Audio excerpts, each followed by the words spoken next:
So let's get right into it. We're going to talk about how the American frontier was really tamed. And, surprise, it wasn't just with a rifle. It was with an instrument of pure, cold precision. The whole story can be told through this one single artifact from the 19th century, a surveyor's compass. But as soon as you get a good look at it, you'll see something's off. It's a puzzle. The letters for east and west are flipped. W is where E should be, and E is where W should be. You'd think it was a huge screw-up at the factory, right? But that mistake is actually the key to understanding the whole thing. You know, solving this little puzzle in brass is how we unlock the entire story. Because that backward design, it's not a mistake at all. Nope. It's a totally intentional, pretty ingenious feature that tells you exactly what this tool was for and just how smart the people using it really were. Yeah, that reversal is basically the secret handshake of a professional surveyor's compass.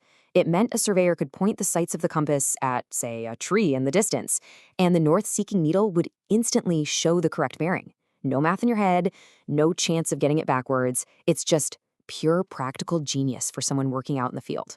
But hold on, there's another puzzle here. For years, the compass was linked to a name, E. R. Wightman, of Philadelphia, and a lot of people got that wrong. See, the actual makers were these elite craftsmen up in Philadelphia and Boston.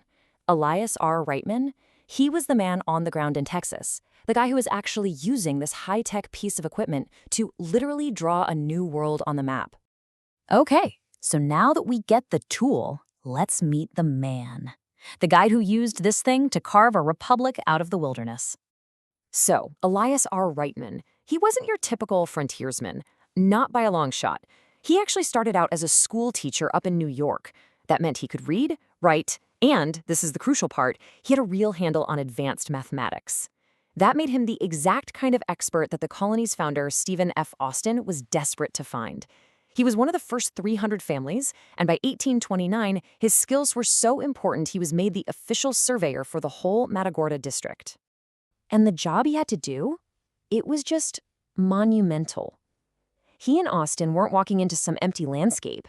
They were walking straight into a legal nightmare. A frontier that was defined by centuries of land claims that were vague, chaotic, and pretty much impossible to enforce. Get this is just wild.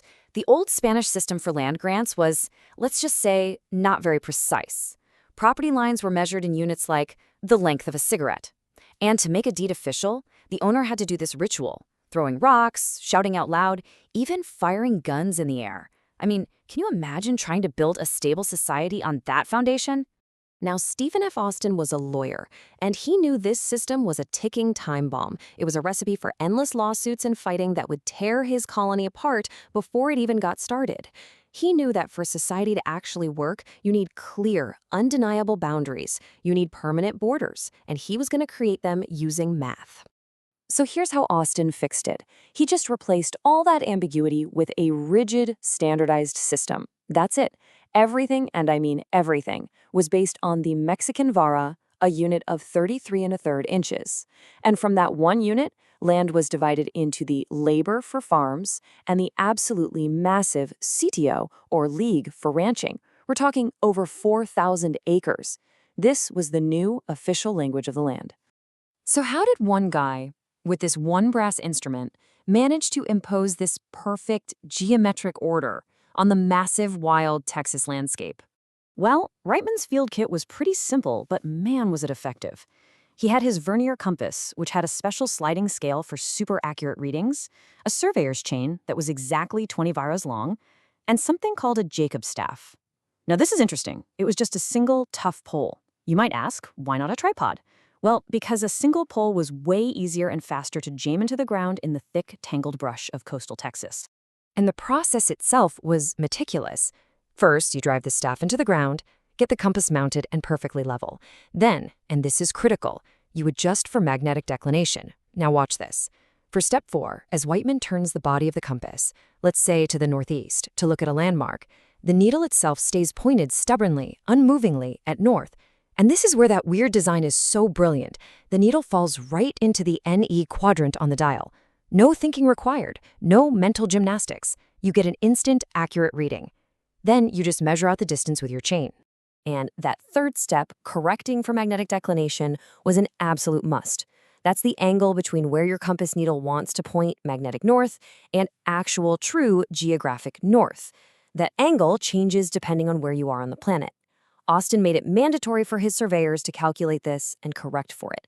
That was the only way to make sure every line they drew was legally defensible and perfectly aligned with the real world.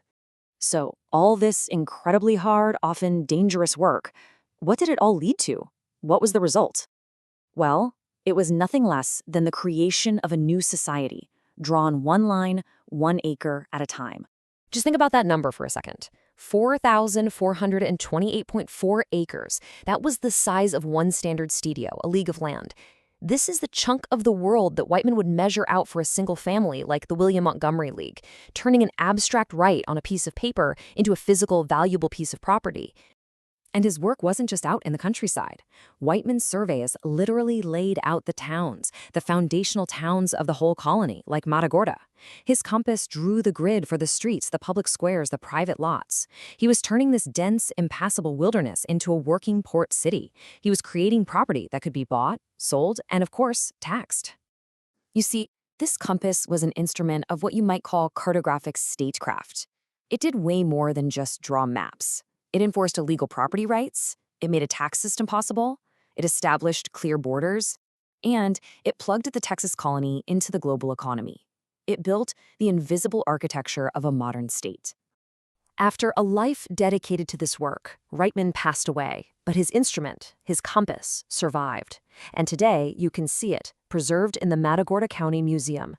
It just sits there, this quiet testament to the idea that the frontier was ultimately conquered not just by force, but by meticulous, rational measurement. Wightman's compass was a tool that drew a new order onto the world, and it had huge social and economic consequences. It really makes you stop and think, doesn't it? What are the unseen tools, the lines of code, the GPS signals, the algorithms that are drawing the maps and defining the borders of our world today?